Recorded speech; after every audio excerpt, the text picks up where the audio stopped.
alongside U.S. Envoy Steve Witkoff about their role in helping to accomplish the deal between Israel and Hamas after their 2-year war. National security and military analyst Dr. Rebecca Grant with her takeaways from the interview. They said at the end that it's very delicate and they're really going to have to stay on top of the situation, which is why we have both Witkoff and Kushner back in the Middle East today. I was struck that they had met in person with the 4 Hamas negotiators, and how much that Israeli strike on Doha in Qatar had been a turning point where they seized the opportunity to get the Arab world aligned to pressure Hamas and then bring Israel on board. Left-wing New York City mayoral candidate Zohran Mamdani gleefully campaigned this week with a notorious Brooklyn imam who is an unindicted co-conspirator in the 1993 World Trade Center bombing and who has been linked to other terrorist activity in the United States, including urging jihad on the Big Apple. The Democratic frontrunner to become the city's next mayor was seen laughing and grinning while standing arm in arm with Siraj Wahhaj at a mosque in a photo the socialist posted to X a day after the first mayoral debate. President Trump condemned the photo. I think it's a shame that that particular man is endorsing him and very friendly with him. You can see there's a relationship. He blew up the World Trade Center, right? Ina Vernikoff is a Republican New York City councilwoman.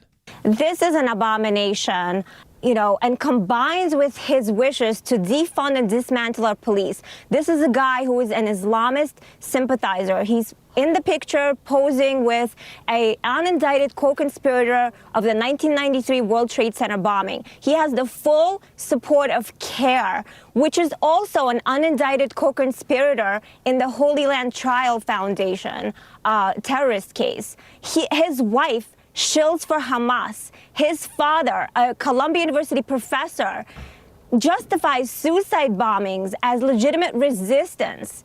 This is a guy who is an Islamist, a jihadist, and he's going to be extremely dangerous for New York City should he become mayor. The chair of the Des Moines School Board has ended her U.S. Senate campaign, citing the ICE arrest of the school superintendent. Does this mean her political ambitions are over? Chris Woodward has more. Jackie Norris has been on the Des Moines School Board since 2021. One of the things she pointed to for her Senate campaign was having run a school district as a school board president. But since ICE arrested Ian Andre Roberts for being an illegal immigrant from Guyana, Iowa attorney and broadcaster Jeff Stein said this is the kind of thing that can really stick. When you are saying that your main qualification is your great leadership running a school district as a school board president, and it becomes the butt of a national joke, it's really hard for you to call upon that as a great qualification. Norris has tried to say it was not the school board or the school district's fault for the ICE arrest of Ian Andre Roberts. The school district has even filed a lawsuit against the consulting firm that did the search for Roberts and other candidates. Do you then revert to the fact that you were chief of staff to Michelle Obama?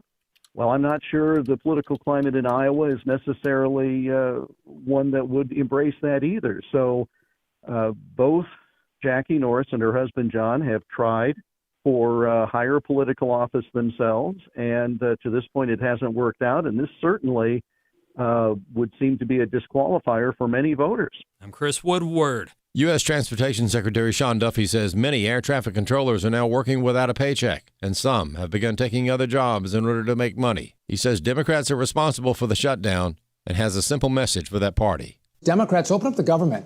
Again, it's important for space. It's important for air travel. It's important for America. Negotiate with Republicans. Pass this clean CR. Forget about the illegals for now. Have the conversation when everyone's back at work.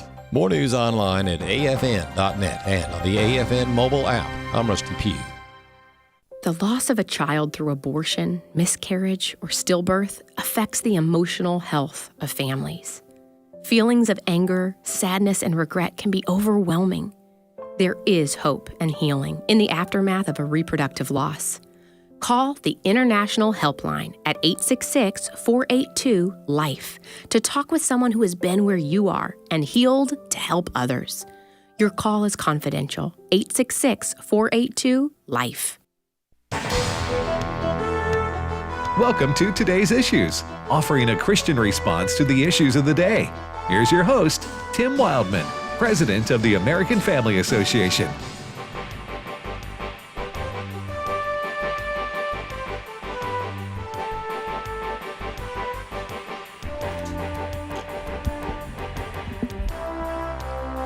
All right, welcome everybody to today's issues on the American Family Radio Network for this Monday, October the 20th, 2025. Thanks for listening to AFR and to this program we call Today's Issues. I'm Tim Wildmon, and joining me in studio is Ed Vitagliano. Good morning, Ed. Good morning, Tim. Fred Jackson. Hi there, Tim. Man, fellas, a lot going on in this world since I went to Boston. Yes. Please it wasn't even in the springtime. Please come to Boston, and I went with about 100 of our other folks who support us. A lot of our supporters were with us in our Boston historical tour last week, and met a lot of great folks. Wesley and Walker led the tour, and that's my two sons, and then Stephen McDowell and Timothy Barton from Wall Builders. So it was so popular that they had to shut it off 2 months ago. It was sold out. So they're going to go again next September. Oh, okay. All right. So, and I told him, you need to recruit Ed. That's Ed's old stomping ground, Boston. Yeah, as long as I don't have to take care of the tour. No, you just got to show up and eat. Oh, then I'm recruit me. I volunteer. Show up and eat and get on the bus and ride around. That's all you got to do. Went to. Now, how many did you grow up in Boston or Nashua or both? No, but I was born in Melrose, Massachusetts. So you have Boston, the actual city, and of course it's surrounded the greater Boston area. I was born in Melrose, and my childhood was in Peabody and Wakefield, Mass. And then my dad moved the family across the state line to Nashua, New Hampshire, and that's where I spent the rest. But that's only half an hour from Boston, right? Yeah, or from the Boston area. It's not far. And then I of course went to Boston College. Right. And so I say the Boston area when someone says that's where I grew up. I no longer say New England because, and this is a true story, because I was teaching high school history way back in the 80s at a Christian school. First day of class, 11th graders. They said, "Where are you from? You have like an accent." And I said, "I'm from New England." And the kid sitting in the front row said, "Cool, you're from Europe." And I said, "Oh, this is going to be a tough class." "No, I'm not from Europe. New England." Of course, Fred, you're from further north. But now, if you get if you come in contact with a native Bostonian who's lived there for a long, long time, like we did at the restaurant we went to, one of the restaurants several times I had this, but you have to watch their lips move in order to understand what they're saying, because they have a very unique. Bostonians have a very, very unique. It's not just the accent; it's the words. So what you would call, for example, I'm sure you and Fred would call like a water fountain. We called it a bubbler. Right. Different words. It was a water bubbler, is what we called it. So with the accent, it's bubbler. Yeah. And it's just. It's a unique thing. It's a unique language. Yes, language unto itself. Part of the English language family tree, but barely. it's a unique. Anyway, we had a great time. If you want information on next year's Boston tour, including the Freedom Trail, and also went to Concord and Lexington, and went to where the Mayflower landed. Yep. How about the Constitution? The Constitution went there. About the ship, I mean. The ship, the USS, went there. So a lot of great things to see in the Boston area. If you've never done that and wanted to go, I think they're going in September. So check it out. Here's the website to check it out, wildmongroup.com. Wildmon, WILDMON group.com is the website for the Boston tour, and the other tours will be going on in 2026. All right, Fred, what is happening in this here world? Well, let's pretend for a moment that it's the nightly newscast, and here are the headlines for today.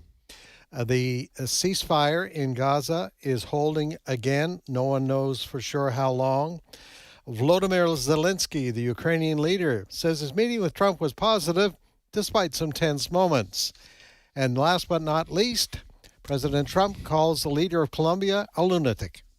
Those are tonight's headlines. That's the headlines. Oh, me. Trump did call another foreign leader a lunatic? Yeah, I'm shocked by that. Okay, well. Is this the Colombian president? Yes. Trump most of the time holds his tongue. So this is unusual. Not lately. So what did start with that one? What is that about? That is all about that Trump is accusing the Colombian leader of basically, much like Venezuela, sending dangerous drugs to the United States. And Trump basically at one point this weekend, I'm not sure if he has a lot of extra time on the weekend and he just bursts. He says, unless we can, they agreed to stop this growing bad drugs, et cetera, shipped to the United States, we'll go down there and I'm paraphrasing a little bit here. We're going to just burn those fields. So when he's through with Maduro in Venezuela, he's going to take on Colombia, or perhaps Gustavo Petro simultaneously. Wait a minute. Burn those fields. Okay. Where the drugs are grown. Burn those fields. What? He's talking about literal fields in the country of Colombia where they're growing these. Is that what he's saying? Yeah, Trump besides a lunatic, he called him an illegal drug leader.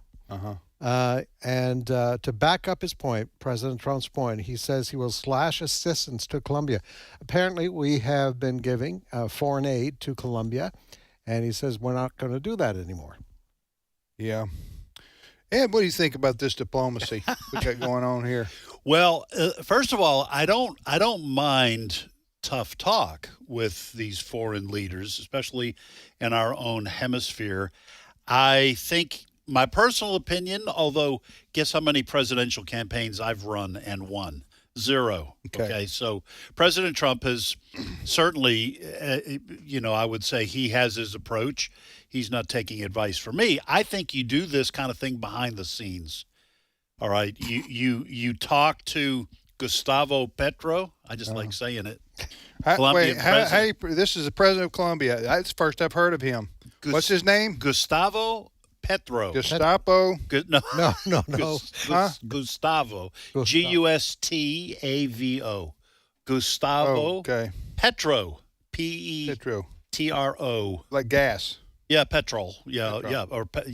Okay, Gustavo Petro is the president of Colombia, and this is who Trump's got in his crosshairs, right? Yes. Yep. So to me, you call old Gustavo up. Call him up, and you tell him you're going to have to crack down on the drug cartels. I don't think crack's a word you want to use, but go ahead.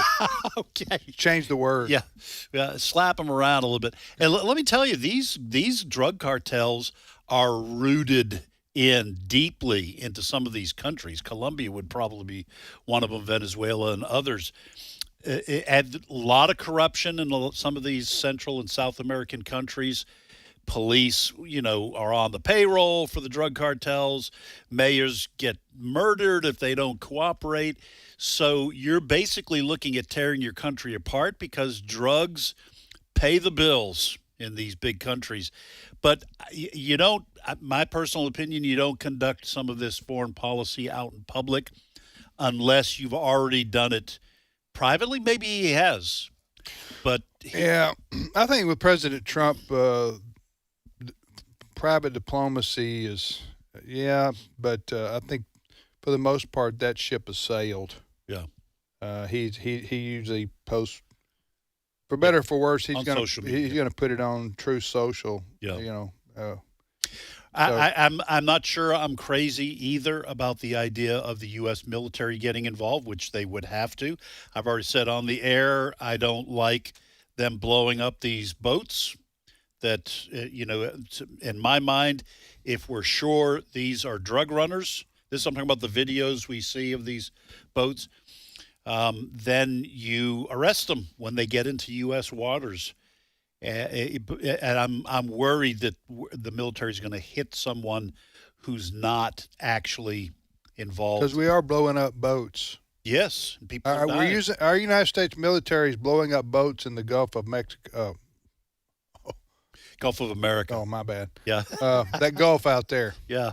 There is blow, and the Lower Caribbean. So yeah. Anyway. So if we get the military involved, we could get dragged into. We're involved. You mean in Colombia though, on the ground? Yes, on the ground. Even in Venezuela, we ran some. I don't know. Fred, were they B-52s or B-2 bombers off the coast? B-52s from a base in Louisiana, and we kind of flew right up to the point of Venezuelan airspace. Yeah, kind of like. Why do you do that? Well, kind of like what the Russians do to us. Yeah, up in Alaska. It's just prove we can do it if we want to. You show them the bottom of your airplane, and it's a show of might. It's a muscle thing. All right. But this all started, by the way. Pedro was at the United Nations a few weeks ago when all the world leaders were giving their speeches, and what ticked President Trump quite a bit was that while he was there, Pedro gave a speech in which he told American soldiers to disobey Trump's orders. And he was talking about the Trump administration going after illegals, et cetera, et cetera. Yeah, I'm no fan of Petro or Maduro. No. And these are not good people, and they don't like us. Mm-hmm. And they don't like Trump. And part of me wants to say, go ahead then. You want to kick a tiger in the hindquarters, you better have a plan for dealing with his teeth. Yeah. That's an old Tom Clancy line in one of his books. But the problem is I don't want U.S. troops being put in danger. I seriously doubt Trump would send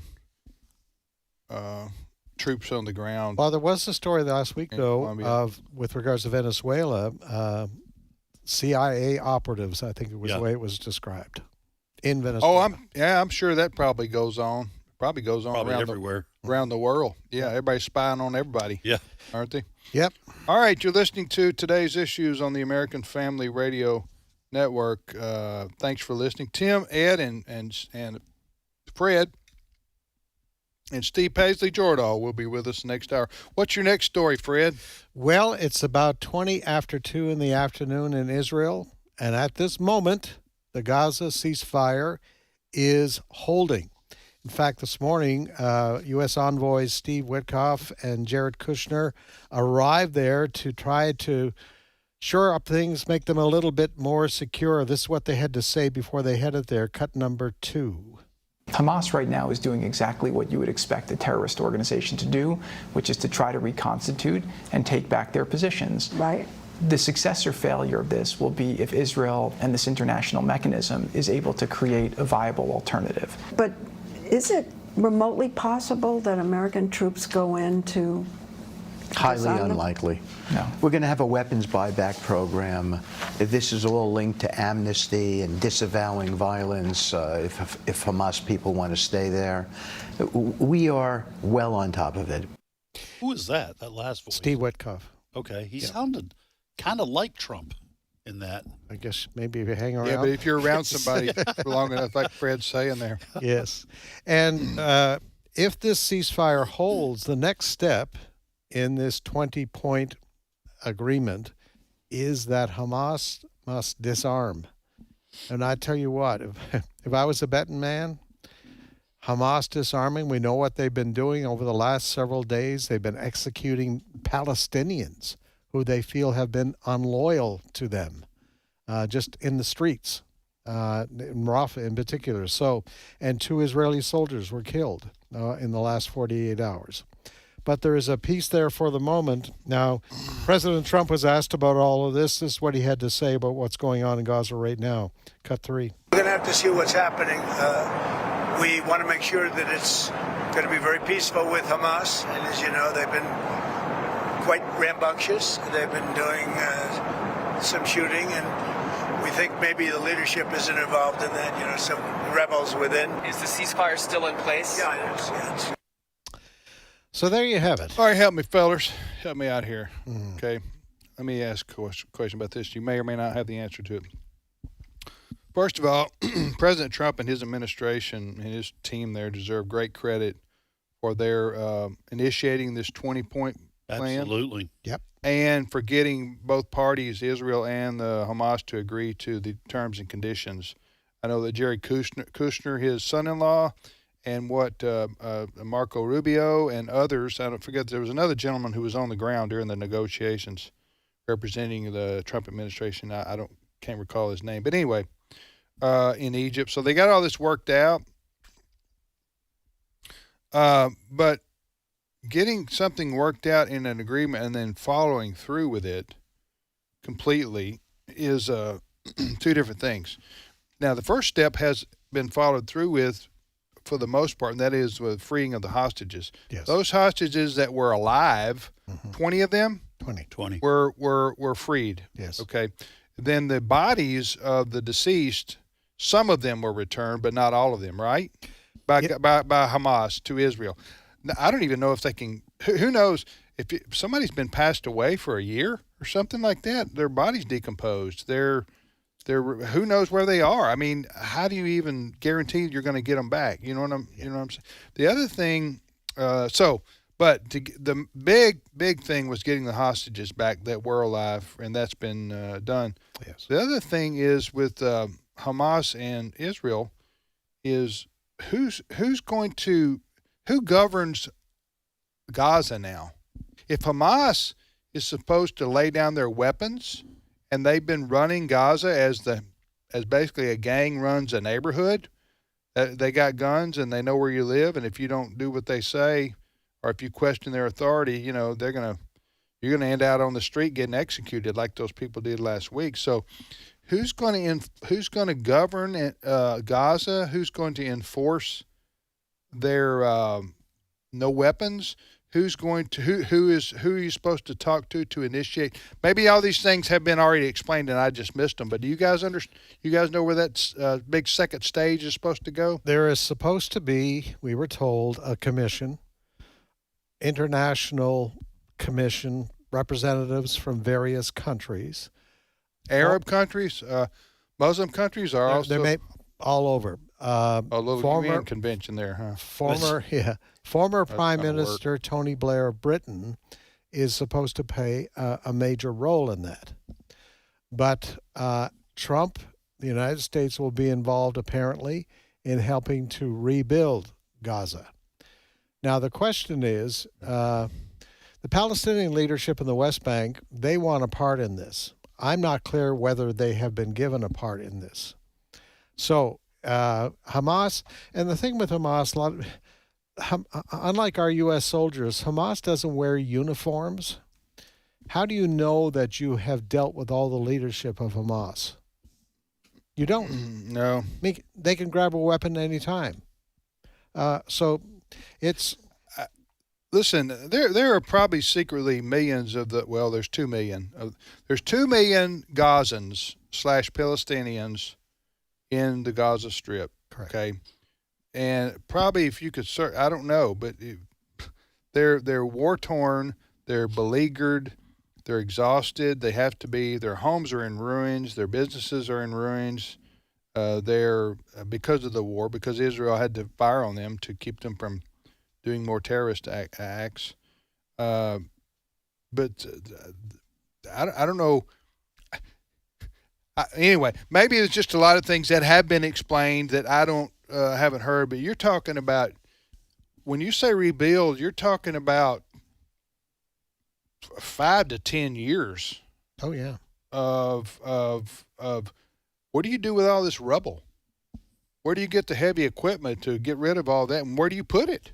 I mean, have you seen this? Have you seen? Yeah. Oh yeah. Seen this? This is miles and miles and miles of places that are uninhabitable anymore. It looks like something out of, one of those futuristic apocalyptic movies. Mm-hmm. So I don't know, unless the best thing to happen would be for the people of Gaza to have a vote and to vote in a leadership does not include Hamas, which they could start over with and have some kind of a hope for the future. Because right now, with Hamas being still in charge and still having weapons, and I don't think they're giving up their weapons, I think it's probably going to turn into a gang fight with various factions of Hamas in the streets, as it were, if you can see the streets, fighting each other out for who's going to be the top leadership there.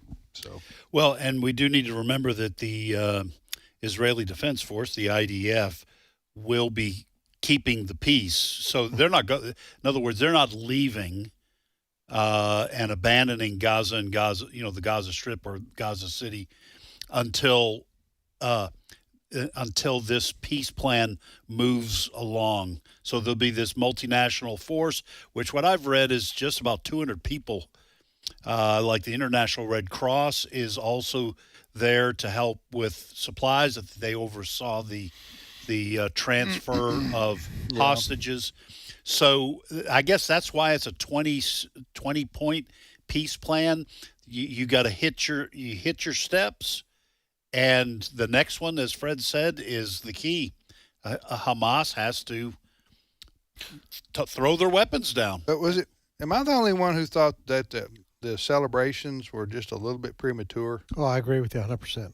Yeah. I mean, Trump took a victory lap before the clock ran out. Yes.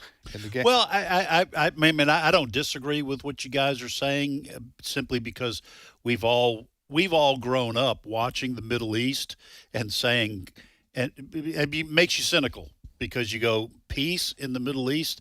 I hardly think so.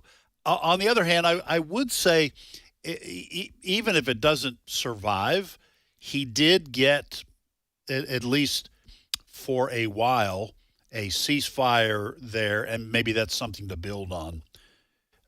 As I said, I give them all the credit. Yeah. I'm just saying, seeing the more prudent thing to do in this situation, given the volatility, is to not proclaim victory, the peace. We've got the first peace in 3,000 years. Is that what Trump said? Oh yeah, yeah. He's a little over the top, maybe. He was seeing this as a done deal. Yes, and 20 steps is a long way away. That's what I'm saying. Why don't you just say, okay, yeah, when we get past step 10, then I'll go to Israel and we'll celebrate. But until then, it's trust but verify type situation. Instead, they just went to Israel and went to Egypt and just had a meeting with them. And those are, anyway, that's just me. I'm like Fred, we're just a little skeptical of celebration before we get to point number 2. Right. Yeah. Okay, out of 20. Yeah. And I look at the West Bank. The West Bank is governed. We need to define this for people because they don't know. I think the average person doesn't know the difference. When we say West Bank, that's a news term that's often used. There's a difference between the West Bank, which is also a place where many Arabs live. Yes. Which is part of Israel, but it is Israel. But it's called the West Bank of the Jordan. Yes. And the Gaza Strip. They're the same. They're both Arab peoples, but they're different governance. Yes. Go ahead. Yes, different governance. But the West Bank establishment run by the Palestinians now includes like Bethlehem, Jericho, those areas. Yes. But they've existed. They're still getting money from the United States, but there are terrorists there too. And they come into Jerusalem, and so we have to kind of try to remember they don't think the way that we do here. Yeah, but the Israelis are pretty well locked down that, Fred. Yeah. They're pretty well locked down that people coming over from the West Bank to do terrorist activities in Jerusalem. We'll be back momentarily with more of today's issues. It's my turn. Here is your host for My Turn, Don Wildmon. In 1953, authorities found a Japanese soldier hiding in the Philippine jungles. The soldier, who had been hiding there for 9 years, was unaware that World War II was over. The poor soldier wasted 9 years of his life, foolishly hiding in the jungles. As strange as that story may seem, it is not as strange as another that could be told over and over again of countless individuals who are hiding, they think, from God. We're much like the first man, Adam. We know we've sinned against him and attempt to hide behind the bush. Well, not literally behind the bush, but we hide. Sometimes we blame it on our work. You see, we work on Sunday, or so hard during the week, or our job is so confining. Sometimes we hide behind the faults of others. Oh, Joe is a Christian, and look at him. Sometimes we hide behind our independence. I don't need God. However we do it, there are indeed many who are hiding from the God who searched for Adam and for us. It's true that God is searching for us. We don't have to hide anymore. Jesus taught us that. God is not a God that we have to hide from when we have sinned against Him. He is a God that will forgive if we will only ask Him with a devout heart. This is one of the greatest truths that the Galilean ever proclaimed. Remember that younger son who had sinned against his father? Remember how the father loved him and ran to meet him? Well, God is like that father. God is searching because He loves us. That was the reason for the cross, the tomb, and the resurrection. He was searching for man, trying to bring all men to Him. We cannot, even though we try, hide from Him. Even though Adam hid himself, and even though we're told God asked where he was, God knew where he was. Adam couldn't hide. Neither can we. We can ignore him, or disregard him, or even run from him, but we cannot escape him. The soldier in the Philippine jungles was living under the false assumption that if he was found, some terrible and lasting punishment awaited him. For that reason, he dared not expose himself. And there are those who are fleeing from God, hiding from Him, because they believe some terrible and lasting punishment awaits them. The soldier found that those whom he thought to be his enemies had become his friends. That's what the repentant human finds about God. Thinking He was going to punish, they find forgiveness when they truly ask for it. Why did the soldier remain hidden all those years? Because he made no attempt to find out the facts of the situation. Why do so many of us hide from God for so long? For the simple reason that we've made no attempt to find out the facts about the love of God. Thinking ourselves safe and secure apart from God, we wind up losing everything God has promised and has in store for us. The greatest injustice that we could do ourselves would be to remain hiding and fail to seek the love of God which awaits us. This has been My Turn with Don Wildmon, a production of the American Family Association. Thriving families, a powerful military, and a strong economy are the three pillars needed to rebuild our country. Psalm 11:3 asks, if the foundations are destroyed, what can the righteous do? In the video, 3 Steps to Rebuilding America, Walker Wildmon addresses that question. If our military is not serviced, so to speak, it's not going to be ready to perform, and it ultimately becomes ineffective. Find 3 Steps to Rebuilding America and much more at stream.afa.net. The Lord looks down from heaven on all mankind to see if there are any who understand, any who seek God. Psalm 14:2. American Family Radio. This is Today's Issues. Email your comments to comments@afr.net. Past broadcasts of Today's Issues are available for listening and viewing in the archive at afr.net. Now, back to more of Today's Issues.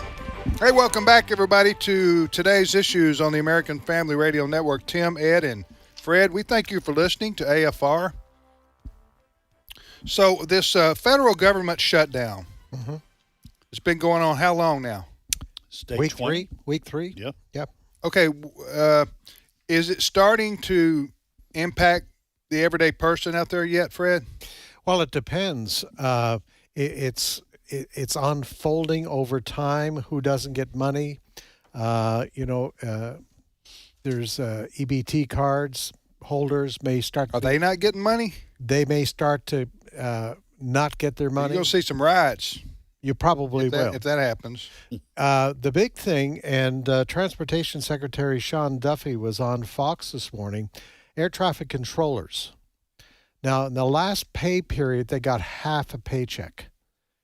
We are told now in this period coming up, they're not going to get anything. Now, they are regarded as essential workers, but there have been places already where these ATC guys do not show up for work. Sean Duffy talked about this morning. It's cut number 7, Brent. Yeah, so first off, I want to say thanks to all of the air traffic controllers who show up to work. They're doing great work. They got, you're right, a partial paycheck a week ago Tuesday. Their next paycheck comes a week from Tuesday. And in that paycheck, there will be no dollars. They don't get paid. And so I think what you might see is more disruptions in travel as more of them look to say, how do I bridge the gap between the check that's not coming and putting food on my table? And we've heard they're taking Uber jobs.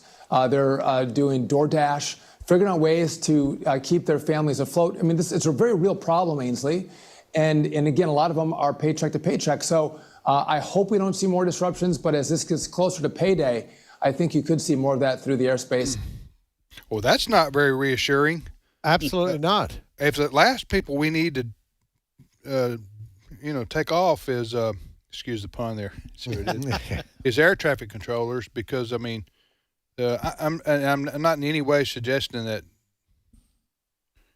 anything would be intentionally dangerous that they would do. I'm just saying that our country can't afford for the air traffic controllers to be not being paid and then find other jobs. And who knows, are they working 8 hours at another job and then trying to come in and do something like that, which would require their full physical and mental attention. You know what I'm saying? Right. Oh, absolutely. I guess that's what I'm trying to get across. We can't afford for that to happen. Now, these federal government shutdowns are usually over by now. Yes. And surely it'll come to an end in the next week. Well, Ed, have you been part of the negotiations yet? I've been in the negotiations, and I'm telling you, they're not going well. You talk about Italians start negotiating, people listen. Am I right? That's the history of. You're right. If you want to go with ethnic stereotypes, yeah, sure. I'm trying to give you. We're going to throw. I'm trying to give your people into the Atlantic Ocean with. That's never happened before. Cement overshoes. All right. So to me, Fred, you correct me if I'm wrong. The biggest sticking point here is that it's over healthcare costs and Obamacare. The premiums are set to go up, and the federal government has to reinstate the subsidies. Yes.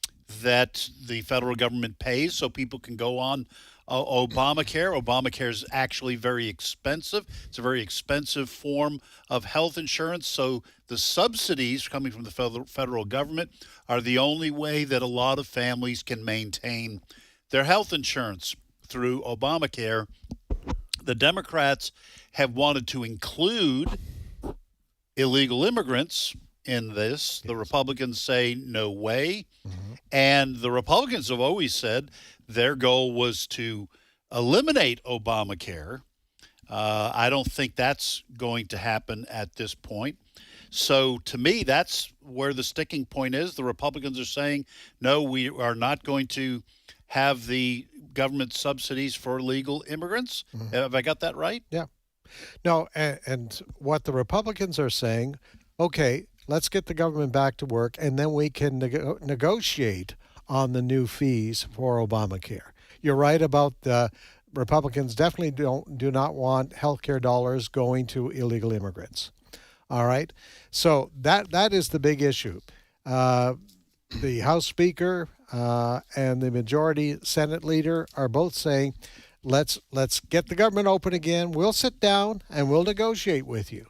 So far, the Democrats are not willing to do this. Well, so I was reading the House Minority Whip, Catherine Clark. She's from Massachusetts, and her argument here is that this is the one battle where we have leverage. Yeah. So the Republicans are saying, let's get the government open. We can start negotiations. Democrats are saying, no, keeping the government shut down is our only point of leverage to get you to come and agree with us.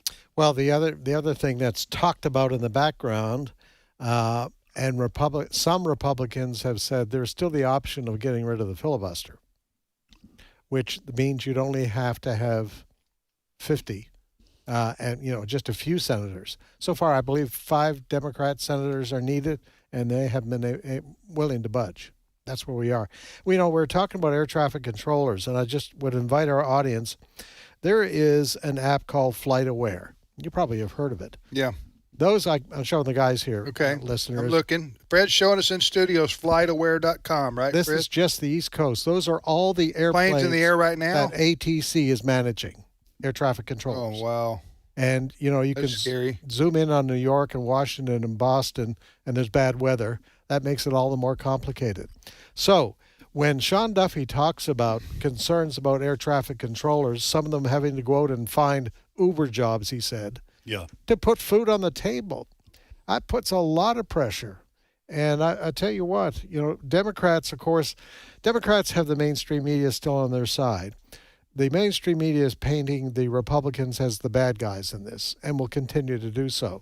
The other sidebar story to this is that Chuck Schumer took a lot of heat when he caved there back several months ago on a continuing resolution. So now many people say he's facing a primary next year. AOC would like his job. That's the top. Is she going to go after his Senate seat? Yes. AOC v. Schumer in New York, huh? Yes. That's what Versus. they say. Let me ask you I this. think Schumer loses that race. Do you really? I do. Let me ask you this question. So what about Social Security? Social Security, as far as I know, is still okay. Medicare, all of those things. So those things are untouchable. Yes. Okay. So what about pay for our military? Now, what President Trump has said and he has ordered, there are pockets of money all over the government. He has said, I will see to it that our military people are paid. Okay. Of course, I think everybody expects this to be over in the next week, don't you think? I thought it'd be over by now. I thought it would be over by now, too. Yeah. I think it'll be over in the next week. They'll get something worked out. And then you go, why did we go through 3 weeks of shutdown if you were going to do this? If you were going to do what you do this in the first place. Yeah, you want to see if the other side will blink. I think that's nobody's blinking right now. No. Although there was a man named Anthony blinking. Once upon a time, who was the Secretary of State for Joe Biden, Joe Otto Penn Biden. Yeah. Was that real, that picture that Trump put out about the photographs in the White House on the wall, the portraits of the presidents? Oh, with the auto it had for Biden? For Biden's portrait in the White House, it had a picture of the auto pen. Was that real? Or was that I don't know. I photoshopped or whatever? I assumed it was real, but I'm getting fooled left and right on images and stuff when it's AI. Oh, the deep fakes are getting. And apparently it's related to how old you are, because a lot of young people I see on social media say, "How can boomers not realize that's AI?" And I'm going, "I don't know. It's a moving picture. It looks real to me." And they're all spotting this stuff. I think left and right there, Ed, you mentioned me making ethnic stereotypes about Italian people. I think right there you were trying to say that dumb people have a Southern accent. Okay, That's what you were doing. You're very right there. sensitive to this. Fred, wind back the tape. Let me change this. Let me change this. Hey, it looks like a real picture to me. You know what I mean? Hey, Adrian. Okay. You can be dumb and live up north too, right? Is that what you're saying? That's right. Oh, thanks for that. And the further you go north, the dumber you are. They get. You cross that line into our 51st state. All right, Fred. What's the next story? Fred, you're just bringing such happy news to everybody today with all these rumors and wars stories. All right, you want happy news? We're going to attack Colombia, Venezuela. Who else are we going after? Well, maybe we kind of teased Ukraine story. We perhaps should get back to that. Oh, good. There was a nasty meeting between President Trump and Volodymyr. Is this the good news you were promising? Yes, this is the good news. This is the good news. However, no. Volodymyr Zelensky this morning released a statement, and he's a little bit happy. Okay. All right. He says his meeting with U.S. President Donald Trump last week was positive, highlighting what he sees as continuing American interest in economic deals with Kyiv. All right. So here we are. Let's remember, where all this got started. Remember the heated meeting between Zelensky and Trump way back way back when. Which January, heated February. meeting. This is like a bad couple you see out at dinner all the time. Always fighting. Yes. So a nasty meeting, and then they kind of made up, and then Trump had his meeting with Putin in Alaska, and they were buddies for a few minutes, and then Putin basically continued bombing the very next day, so Trump was very upset with him over that. And then about 10 days ago, President Trump said, to Ukraine, hey, why don't you guys, we'll work with you, and you can keep all your original territory. Remember that? Because he was mad at Putin. Right. But now, in the last few days, we have President Trump saying something else to Zelensky. Cut number 4. No, we never discussed it. We think that what they should do is just stop at the lines where they are, the battle lines. You have a battle line right now. The rest is very tough to negotiate. Go home, stop killing people, and be done. Let it be cut the way it is. It's cut up right now. I think 78% of the land is already taken by Russia. I said cut and stop at the battle line. Go home, stop fighting, stop killing people.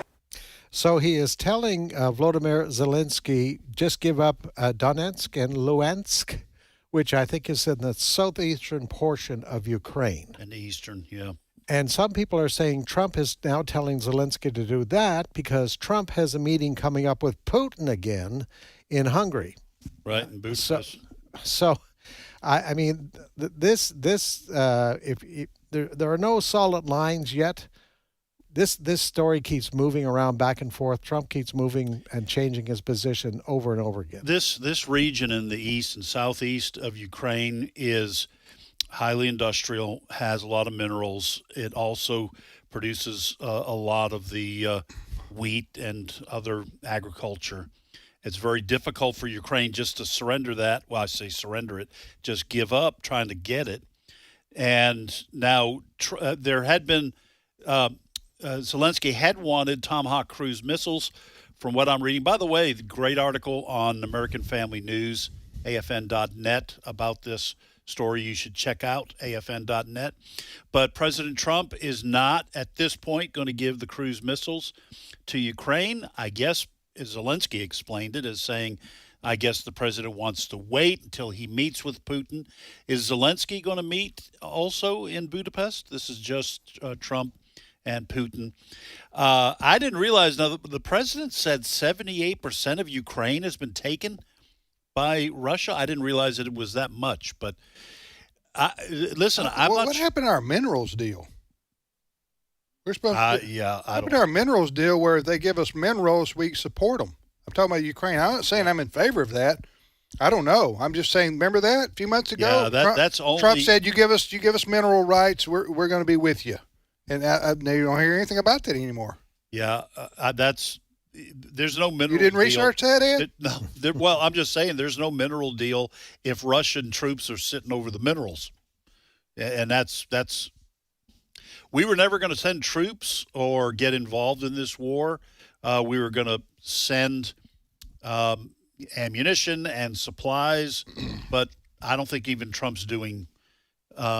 That's been a kind of a sticking point between Republicans and Democrats too, and between Europe and the United States. They wanted us to. I'm at the place almost where I wish President Trump would say, I wash my hands of this.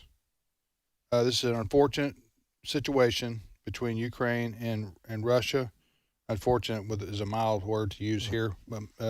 What, millions have been killed, right? Am I right?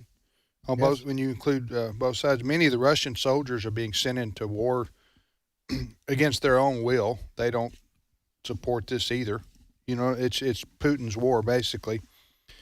So, but I don't see where President Trump, without having the leverage of using assets owned and operated by the United States of America, both financial and or military, I don't see how he's a player in this.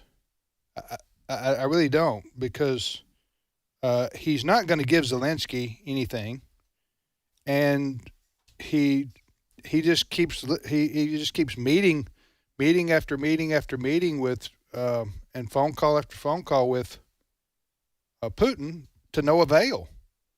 So I don't know what the point is to continue. I don't know where are we trying to get to, except for Trump selling Zelensky. He needs to give up half his country right now, right? By the way, I did look up the Russian control of Ukraine. Okay. And total territory of Ukraine, Russia controls 18 to 20%. But in these important southeastern regions, Luhansk, they go by oblasts, kind of like we would say region or province. The Donetsk Oblast, Zaporizhzhia, I can't pronounce that one. Yeah, try it those are all in the 70 percentiles, and 99% of Luhansk. So I think that's what President Trump was talking about. Those regions that the Russians control, they control 70 to 90% of those areas. So when President Trump says Ukraine should just give up on those, he has a point, because Ukraine's not getting them back unless Russia were to completely withdraw, and they're not doing it. Okay, but here's the one part of this I'm missing with President Trump. What is he using as leverage with Vladimir Putin? I don't think he's using anything for leverage. He did toss out. This is how the Tomahawk cruise missiles came out. President Trump said he was on a phone call, Fred. I think he said, I was on a phone call with Putin, and I told Vladimir, well, maybe I'll give the Tomahawk cruise missiles to Ukraine. So he may be just saying, listen, if you don't stop right now, I'll give the Tomahawk cruise missiles to Ukraine to fight back with, which could start World War III. That's my take on that. You give Ukraine Tomahawk cruise missiles, they'll hit Moscow and St. Petersburg with them, because they've seen their cities obliterated. And once you do that, you risk Russia hitting places in Europe outside of Ukraine, I think. That's just my 2 cents. That's the only. I think it just appears to me that President Trump has used up his usefulness in this, because he's been trying for a year now, right, to get something done, and I think Vladimir Putin knows that Trump has no cards to play. Well, Trump does have cards to play. He's just not going to play them. Well, what's the difference? Trump could say, if you don't stop talking to Putin, we'll get involved. Why hasn't he done that yet? Well, because he doesn't want U.S. troops involved. He doesn't want to risk a wider war in Europe, and Putin knows it. Well, so I think you're proving my point. Although you, the point is, does Trump have cards to play? He does, but to your point, he's not going to play them because he promised. And Putin knows that. And Putin knows that. Right. And Putin also knows Ukraine's not pushing them out. Yeah. So Putin and the rest of Europe's not getting involved. So Putin is saying, you guys keep telling me to. They've already said, Russia's already said, the defense minister has said, there is no way we're allowing a pro-Western government in Ukraine. We either will own all of it, or we'll have a puppet government in Ukraine. That's our goal. Okay. And nobody's going to stop them from doing it. Nothing's going to stop us now. That's huh? It's again, to your point, President Trump should not have said, I can get this done in 24 hours during the election. And he is involved trying to appeal to Putin's better nature. I don't think the man has a better nature. And so he is wasting his time. Zelensky does not want to surrender that territory. It is kind of sad, though, in a way, to see Zelensky has – they've been – and I know people say, well, Zelensky and Ukraine is corrupt. Well, okay, I'll give you that. But I would say, 95% of the world is. Yeah. Okay, but I would just say this.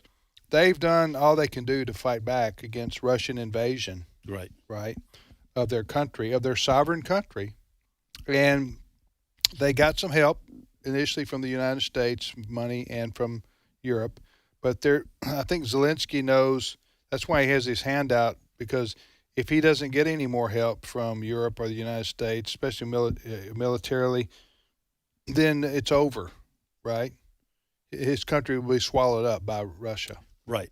And we were talking about in the first segment about what Trump's saying to Venezuela and Colombia. Okay. You're on our doorstep. All your drugs are coming into our country. So clean it up or else. And I am not excusing what Russia did. Their mentality is the same. Their mentality has been, we are not going to have NATO on our doorstep, and we will take Ukraine to guarantee that. Right. So what I'm saying is it's nice to think that Putin will go, oh, okay, well, my bad. But Trump's not doing it when it comes to Venezuela and Colombia. Yeah. You protect your people and your national interests. Fred, what's the next story?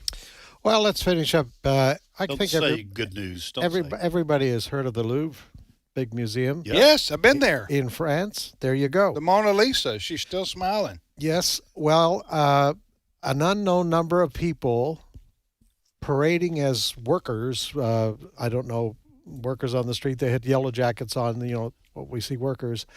They had a cherry picker machine. So they're up on the second floor. This is, I think, early this morning, yesterday morning. And they got into the Louvre through upper windows there. They're able to break in there. And they went down and they stole a bunch of precious jewels, crowns, all of this sort of thing. Dozens and dozens of precious diamonds. And they got away. Apparently, they tried to set the place on fire. There was one guy kind of left behind, but he did manage to escape. He was seen trying to... He was that sounds, Ed, you said that sounded like Ocean's 11 or something like that? Yeah, it sounded like a movie with George Clooney and Brad Pitt. Yeah. Former jewelry thief Larry Lawton was on Fox this morning saying, looked like an amateur job to him, cut number 16. It had to be an inside job or inside information. How did they know how thick the glass was? Well, there's an alarm on there. There could have been, they have shock glass things now. There's a bunch of ways this is either semi-amateur because they dropped jewelry. They already got the motorcycles caught. So it's really giving a lot of mixed vibes right now. Obviously, you should have your fence set up before you do a robbery, any robbery. That's number one. Obviously, in these kind of jewels that have to be broken down because it's too much of a signature piece. But then again, insurance companies for big items like this will give out a reward with no questions asked. Mm-hmm. And so what they'll do is wait, and they see where the investigation, it's not coming any, they'll put up $1 million for this. Maybe it's worth $3 million. And you could do it to like a very rich, eccentric person who wants a signature piece. So that's why I said I don't have to use a Southern accent if I want to make someone sound. That guy was definitely New York. Oh, yeah. Hey, you know how the law enforcement blew this? These guys were dressed up to look like government or construction workers. Yes, they were. If they didn't have a bunch of guys standing around holding shovels, obviously that's not, they should have seen right through that. Yes. You think somebody was in a pickup smoking a cigarette? Huh? The law enforcement should have seen right through it. Wait a second. Is that what you call a caper? That's a caper. Okay, yeah. That's what I've been waiting to use that word for like 5 years. So as soon as that guy started talking with that New York accent, I looked over at you. Forget about it. Forget about it. We'll be back. Back when I used to rob people.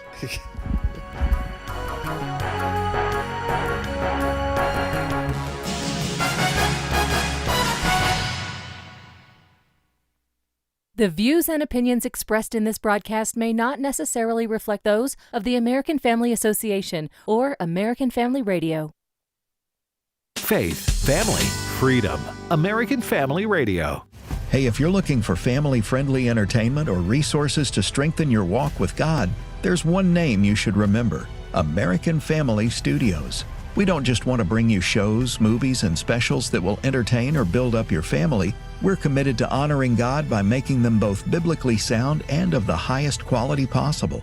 Check us out at AmericanFamilyStudios.net. This is American Family Radio, a listener-supported ministry of the American Family Association.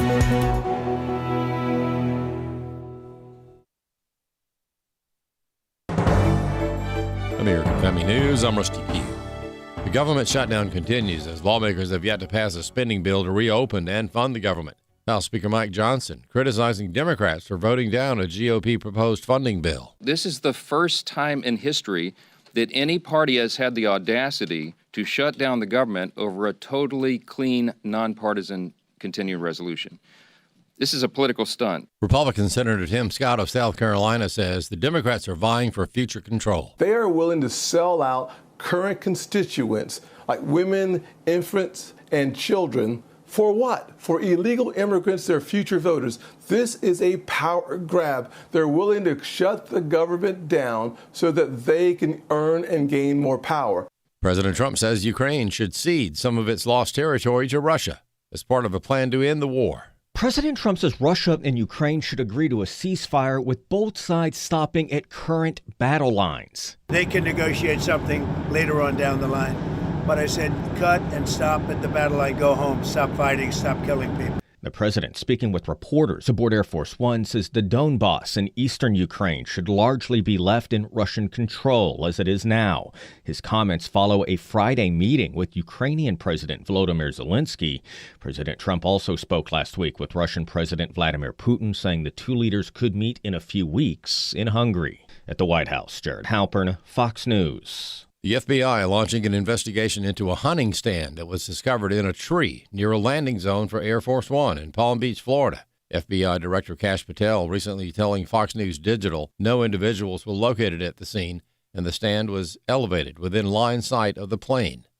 FBI Deputy Director Dan Bongino says they're using all available resources for their investigation. All of the forensic tools we have, from digital tools to biometric tools, they are all going to be applied to try to find out who put this up there and why. A former Justice Department attorney says he is staggered by the revelation that former National Security Advisor John Bolton kept more than 1,000 pages of notes that contain highly classified national security material that he shared with his wife and son. Chad Groening has more. John Bolton pleaded not guilty at a federal courthouse in Greenbelt, Maryland, to the 18-count indictment. The former Trump National Security Advisor is accused of emailing classified information to family members and keeping top-secret documents at his Maryland home. Authorities contend that some of the sensitive material was exposed when operatives, believed to be linked to the Iranian government, hacked Bolton's email account he used to send the diary-like notes about his activities to his relatives. J. Christian Adams is the former Justice Department attorney who is founder of the Public Interest Legal Foundation. I can't believe he had all this top-secret information in his house. I mean, what a dope. I mean, he was taking stuff out and keeping it in his house, stuff that's labeled top secret, and documents related to attacks and missile capabilities. It's like, what was he thinking? I'm staggered by it. And Adams thinks Bolton could be in serious trouble. Legally, I think he's in extreme peril. Now, the indictment was in Greenbelt, Maryland. Yes, it's Maryland. It's one of the most liberal states in the country. But it's not just Greenbelt. That district of Maryland extends virtually up to the Pennsylvania border. There's plenty of sensible people in Maryland. I don't think just because it's Maryland means they're not going to get a conviction. Adams agrees with those who believe that Bolton caught a bad case of Trump derangement syndrome. And finally, there's a new push in Congress to make Route 66 a National Historical Trail. Get your kicks on Route 66. Bills to preserve the famed Route 66 from Chicago to L.A. have been introduced several times in recent years, with another new push to designate Route 66 as a National Historic Trail. It's an effort, supporters say, to help struggling communities along the 2,448-mile route through 8 states to attract tourism while preserving the historic highway. The designation would free up resources like employees, technical services, and economic development assistance. The 100th anniversary of Route 66 is coming up next year. Jeff Manasso, Fox News. For American Family News, I'm Rusty Pugh. As we watch world events unfold and fulfill Scripture, it's hard to believe anyone could doubt God and His Word are real. And yet there are so many who either question or completely refuse to believe it. The God Who Speaks is a 90-minute documentary that hits the doubt head-on with evidence that proves God is real and His Word is the ultimate authority. Watch it anytime and invite others to watch with you. Just visit stream.afa.net. That's stream.afa.net. Today's Issues continues on AFR with your host, Tim Wildmon, president of the American Family Association. welcome back, everybody, to today's issues on the American Family Radio Network. I'm Tim with Ed Battagliano, and joining us in studio is Steve Paisley Jordahl. Good morning, Brother Steve. Good morning, everybody. I like that shirt, man. Thank you, Tim. I've already complimented him. Pretty cool Paisley. Yeah, it's a little lighter tone Paisley, but yeah, I'm enjoying the That's shirt. lighter tone? It's on a white the background. lighter, so it's black, lighter. Yeah. And it's a nice soft silk Yeah, kind of thing. Steve's So, keeping yeah. Paisley alive, man. I do my best. Huh? I do Single-handedly. You and John Travolta. John's you need to get up and polyester, do one of right? those John Travolta dances there. I remember in the 70s, you guys were both children of the 70s. Do you remember Yeah. having polyester suits? And Oh, those yes. skirts? Yeah, I remember We those. thought we were cool. Oh, yeah. And now we look back and go, bell-bottoms. how wrong we were. I had a leisure suit. You guys remember leisure suits? Yeah. No tie, and that shirt collar would be tucked on the outside of the suit collar. Yeah. Yeah. And it was, oh, good grief. I remember bell bottoms. I had bell bottoms. I did Everybody, those y'all have too. bell bottoms? Yeah. I did. A couple I of remember wearing cream-colored bell bottoms with brown leather patches on the knees and the pockets. I missed that one. Oh, yeah. Never made it to Tupelo. What about puka shell necklaces? Oh, I remember those. I didn't.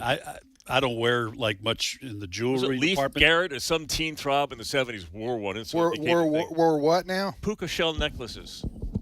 Okay. You don't remember those? With shells? It was, Actual they're shells? little shells. Yeah. They're Yeah. little shells. Looks like, yeah. Now you wear one of those as a guy, you just get beat up. Yeah. You know, any neighborhood in the country. What are those? We're not advocating for clothing. Not at all. For No. clothing bullying, are we? Yes. Clothing bullying. Look at what he's got on. Somebody go over and rough that guy Please up. tell me that's not a puka shell necklace. All right. So, by the way, just real quickly, we haven't even talked about this, and you don't even know I'm going to bring up Madagascar. Yeah. Yeah. Where you grew up. How many years did you spend there? About 5. 5 years, when your parents were missionaries Yes. there. That's a country, an island off the coast of Africa. But Yeah. anyway, they've been mentioned in the news recently for. They've had a big, huge change of government, a military coup. Well, we're being warned as Americans don't travel there. Yeah, yeah. It's dangerous. Listen, for crying out loud, there goes my vacation. Yeah. Oh man, we went through 2 of those. When in my 5 years in Madagascar, we went through 2 of those when we were there. It happens. It's a third world country. There's a battle going on for control of the government. It's there's a lot of tribal violence and tribal stuff going on.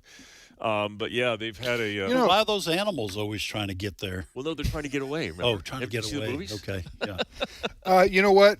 In all seriousness, when those things happen, I have greater appreciation for missionaries who are in the field around the world, who are in unstable and unsafe environments. Yep. And yet they continue to do the gospel and take families. The most fear-filled night I have ever spent. I remember it. It still brings me chills. They had one of these coups, and the president declared martial law, and it was a shoot first, ask questions later martial law. My dad was out of town and driving home. Ooh. And we live on the Wow. outskirts of town, so we didn't have to drive through town. But there were no cell phones. There were no way to communicate back then. Yeah. And we didn't know how to tell him. And so I can tell you, I mean, we were in tears when he finally pulled up and walked in. And he didn't know much about it. So he didn't know that there was a coup. No, I don't Or believe he did. I martial don't law. remember that he did. Yeah. But he certainly certainly didn't stay away, which is what we would have told him to do. Oh, I've never been so terrified in my life. Well, but he made it. And, He did. Okay. Yeah. 5 years, though, you spent there in Madagascar. Very formative years. I was about 9, 10, 11, 12, 13. Right. So You learned to speak French there. I did. Well, I learned to speak French in France, preparing to go there. Oh, yeah. okay. What mission agency did he go? It was. It used to be called CBFMS, Conservative Baptist Foreign Mission Society. It became Venture, and I don't know if you know what it's called now, but it's the Conservative Baptist Denominations Foreign Missions Group. I got you. All right, what's your first story you want to bring forth to us? President Trump was forced to take the Biden stairs up the Air Force One the other day. Air Force. Air Force One. When he when he gets on the plane, he usually takes the big stairs, and waves at the top. Well, this was in Palm Beach, so it was home. He was leaving, so he wasn't going to be waving to a whole lot of people. But the Secret Service asked him to hurry it up and take the short set of stairs that Joe Biden used to have to start taking because he couldn't get up the big ones. But Trump has no problem getting upstairs, but they wanted him in and off the tarmac as soon as possible because the Secret Service found a tree stand, a hunting platform on some trees with a direct line of sight to Air Force One and the stairs. So they don't know whose it was, who put it up there. They don't know anything about it, but it was a threat enough so that they told the president, we don't want you exposed for very long at all, so we want you to get up those stairs quickly. Dan Bongino was on Fox News. He was talking about this, Cut 15. I was on the phone yesterday back and forth with the D2, the deputy director over at the Secret Service, Matt Quinn, great guy. They were very concerned. Their security sweep discovered this hunting stand. The director was, Kash Patel, was directly involved right away. I'm on the email chain with him. He ordered an immediate response. I believe we had our plane flown down there. This hunting stand was appropriately dismantled, being flown to our lab. I believe it's there right now. And all of the forensic tools we have, from digital tools to biometric tools, they are all going to be applied to try to find out who put this up there and why. This is a zero-fail mission, Lawrence. Zero fail. You can't have a mistake here. It's just not. I haven't been a Secret Service agent and now an FBI agent and with the NYPD. I can tell you, this is one of those missions where there's no do-overs. That is scary. So I'm not trying to be critical of anybody here. Why? It seems like that you would have a regular sweep of all the areas surrounding Air Force One. That's probably how they found it. Well, but I mean, it's been up there for a while. I don't know. Say? Okay. They don't know how long it's been up there. If it's brand new, then it might be. They just found it. I haven't read anything about whether it's old or new. Okay. Because that's, I mean, there are hunters out there who can shoot for hundreds of yards. Oh, yeah. And you don't want, like Bongino said, there's no do-overs on this. You know, when you're a Secret Service, you can't be wrong once. Right. They have to be right every day, all day, all the time. So extremely high-pressure job, but you sign up for it. Yeah. And these people are pros. And they're very proud of what they do. So so they found this, discovered this, and then made the president. They didn't want him elevated. They didn't want him going up that many steps when you could go up half that many in the back of the plane. Yeah, it's a less exposure. Yeah. Out there. All right, next story, Steve. Well, it's a good thing that they didn't ask Don Lemon. About whether he how to protect the government, the president, from gunfire, because, well, I don't think he would. So Don Lemon was on a podcast, and it was called The Left Hook with Wajat Ali. And with who? His name is Wajat Ali, Wajhat. You don't know who Wajat is? Well, I may have had a class with him in college, but it's been so long ago. I've never heard of him. He now has a podcast. He's a very liberal. He's on the left, so okay. The Left Hook. Anyway, he had Don Lemon, the former CNN host CNN guy, and let me tell you, Don Lemon is not happy with what ICE is doing in this country. And he's making it known. He's kind of using some tropes that aren't happening, like ICE is going door to door collecting citizens. And he had this to say, Cut 11. Black people, brown people of all stripes, whether you're an Indian American or a Mexican American or whoever you are, go out in your place where you live and get a gun legally, get a license to carry legally. Because when you have people knocking on your door and taking you away without due process as a citizen, isn't that what the Second Amendment was written for? Go back and read what the Second Amendment says. And perhaps it will knock some sense in the heads of these people who are saying, well, it's all great. I don't believe they're doing it without due process. They're asking people for papers. They're not really beating people up. These people are doing things that are illegal. Nobody is illegal. It is a misdemeanor to cross the border.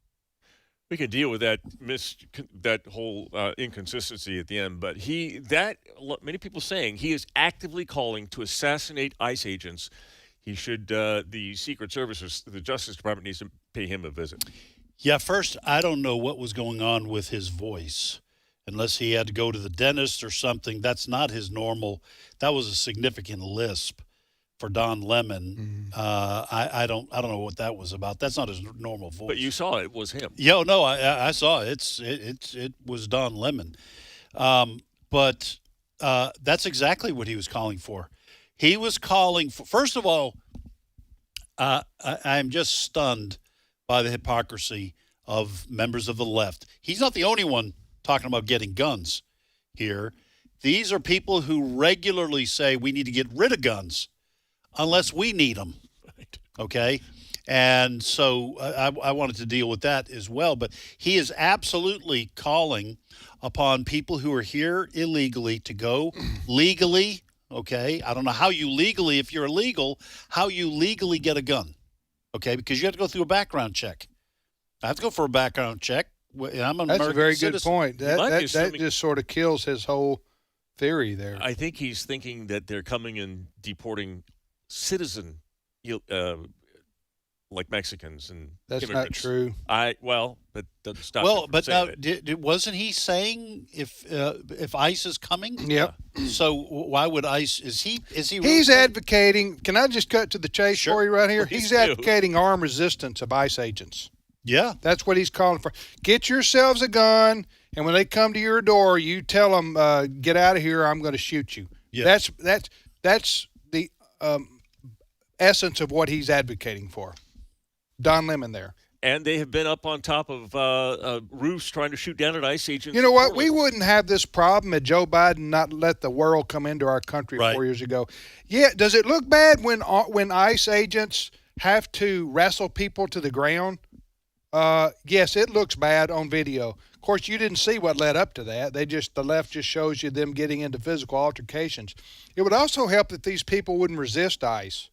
It's like with the case with many police officers. When you see police officers having to fight people and they subdue them and they get their knees on their back or whatever like that, and you're going, come on, man, is that so necessary that police have to act like that? Can't they be a little bit nicer or gentler? Well, again, they don't show you what led up to that. They don't show you, like the other day, there was a video and it showed the cop having to wrestle this woman to the ground. They didn't show you. Well, they did in this case because I saw it. They showed the video where the woman bit the cop. Bit him. Do you know what kind of reaction you have when somebody bites you? Right. A dog or a toddler bites you? you get. Well, that provokes a fight or flight. It provokes reaction. something. Yeah. Now, so I'm just saying that's natural human instinct. But what I'm saying to you is that these arrests that ICE are having to make, they're arresting people that are either involved in gang activity or drugs or some other kind of criminal activities, or they have a deportation citation that they haven't honored. Is that the right way to phrase that? Do you know what I'm talking about? This is that. In other words, they had they were supposed to show up in court 15 years ago. Oh, yeah. Because they had a deportation hearing and they never showed up in court. So these things are being enforced now. Right. And sometimes it, quote, looks bad. There was the other day, there was a fella, he had a son who was a Marine. And he was at the ceremony for his son graduating from the Marine Corps in California. Well, when he left there, the ICE agents arrested him. Why? Because he was here illegally and had a deportation hearing that he missed. There are difficult cases. Not that they're wrong. So the human instinct in you is going, come on, man, could we really have to do this? Right. Well, then you have to say, well, either we have laws or we don't. Yeah. So. And you knew you were supposed to show up for your hearing, and you didn't. Yes. So I'm just saying, I will admit, it does. Some of this stuff does look bad, and it does make you want to say, do we really have to do it this way? that is rough people up and arrest people who have sons in the Marine Corps and things like that. And then you have to step back and go, why are we in this mess? Why are these ICE agents having to do this? Well, because Joe Biden literally let the world come in.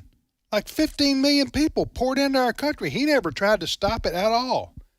And remember, and Kamala Harris, she didn't want to do anything to stop it either. They wanted these people to come in. Am my voice going up in octaves? It's going up. It's okay. Tell me if I reach where you can't hear me anymore. If you reach Only Don dogs? Lemon's stage, we'll say something. Would you reel me back in? Reel me back in? Anyway, I just get bothered because these ICE agents are having to do this because Biden let everybody in, like 15 million estimated people in. Remember those? Remember all those people just pouring over our borders? Well, they went somewhere. They went all over the country, and now somebody has to clean that up. But the reason that Biden and the Democrats want people, they don't want borders, is because they want all these people to come in, and they want them to have a pathway to citizenship.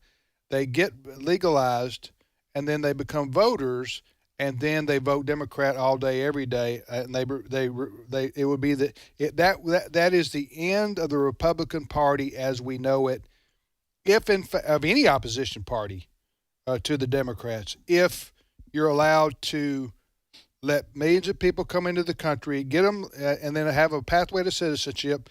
Then they get legal, then they vote. I don't think you have to wait that long before it has political ramifications, because the way they do representation, they assign the number of congressional seats to a state is by the census. And the census counts people legal or not. If you're a human body, you get counted in the census. So all these illegal aliens that are in being the country counted. are being counted, yes. Yeah, and that's why. That's how they assign seats. And that's why with the Trump administration deporting and then people here illegally self-deporting, it's reaching numbers where it could affect now Democrats' number of seats. Yeah, and the self-deportation is working too, isn't it? I mean, they're paying for people to. You can leave the country, and we the United States federal government pay you to do so, right? Well, or they just leave because they don't. And then you can reapply to come here legally. You get back in line, but they'll free flight home, and they'll treat you very nicely. They're very much appreciated if you do that. Yeah. All right, you're listening to Today's Issues on the American Family Radio Network, and my octaves have come down. Now, you're doing better. I think it's taking a deep breath. Yes, I don't think my blood pressure went up though. I didn't feel that. Can you feel that? Can you feel? Sometimes you can get a little dizzy or something. All right, Steve, what's your next story? Back in 2023, California voted to set up a reparations task force, come up with a number. How much reparations for what? For slavery. So all these African-American descendants of slaves who are still, they say. They had slavery in California? I thought that was only in the American South. It doesn't matter, Tim. If you're black in America, they say you are affected because 150 years ago we had slavery. You might be descended from slaves, but moved to California. Okay. So, anyway, California voted to have reparations? They voted to set up a panel to decide how much reparations. And here's what they came up with. They wanted, some said they wanted as much as $200 million per person, but they were willing to start with just just $1 million. Now, $200 million per potential person is more money than is on the earth. It's in the multiple trillions of dollars, and there's not that much money in the whole world. This is stupid. It is stupid.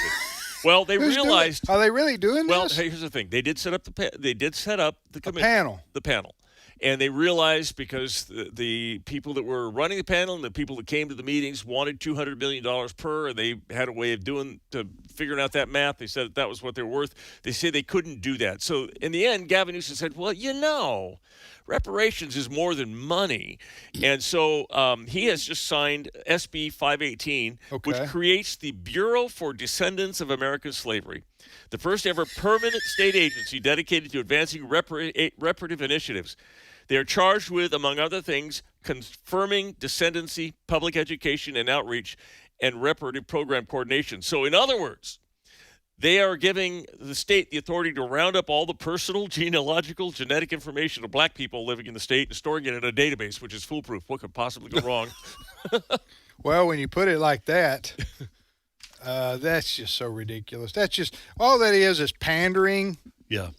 To people and to what do you call it? Just pandering and trying to virtue signal is all that is. Just virtue signaling. That's just look. I would be worried when you start talking about, hey, we're setting up a panel to give you every black person who thinks they were or might have been descended from a slave $200 million. Bet me that some of the people who are on the list didn't go, okay, well, we're gonna max our credit cards, and we're gonna borrow money and get cars because we got $200 million coming, and then you find out it's not coming. I did that. You did that already. It didn't work. No. Huh? I listen. But what I'm saying is, there are some people who said yes. I know it's $200 million coming. Well, they're dumb. Way. They're dummies. Okay. If you did that, I got some oceanfront property in. Yeah, use some of that money to buy some of my land. All right. Go ahead, Steve. What's your next story? Last Friday, the Dodgers beat the Milwaukee. No, I'm sorry, where I just lost. We got Jane Fonda and fried chicken. Oh, let's do that instead. Okay. Yeah. Thank you. So Jane Fonda was at a recent ceremony meant to bless all the animals. She's a very kind-hearted person. The actress, she was there to bless all the animals at there's a church service that happened. St. Francis of Assisi. Jane Fonda went to church? The annual feast of St. Francis of Assisi. Where was that, New York City? It was New York City's largest Gothic cathedral. Okay, so they brought in a bunch of animals to the into the church? Yes, they did. And they blessed them. They showed them walking a camel down. Yeah. So every year they come and they bless the animals, and Jane Fonda wanted to be, bless the animals. Sure you would. Of course, after the procession of the animals, Jane Fonda headed to Harlem for the fried chicken and collard greens at Melba's. That's hilarious. Jane Fonda went to the blessing of the animals at the church. And then went to eat some. Oh, it'd be kind. Technically, we bless the animals before we eat them too, right? Yeah, well, that's true. But she was eyeing those chickens. Not the virtue signal. She was eyeing those chickens that came marching down to get blessed. You think they had chickens? The chickens. How do you control these? I'm not sure that did they bless chickens. It does say they blessed chickens, but I'm guessing those are probably in a crate, and you just just bless them, while they're in bondage. That's you could free them. That'd be the best blessing they could have, huh? Am I right? Well, I mean, yeah, that's. I hear what you're saying. Fish in containers, turtles, they all were blessed, and I'm not mocking the blessing. There's a spiritual, religious purpose for doing that. Really? Then, yes. Like what? But if there was one, just St. Francis of Assisi was known for. He could talk to the animals and walk with the animals. Dr. Doolittle. Oh, maybe I'm getting this mixed. I think you're getting your spiritual leaders mixed. It's good that he could walk with the animals and talk with the animals. Don't you ever read anything from church history? It's a good thing this show's over. See you tomorrow, everybody. Talk to the animals.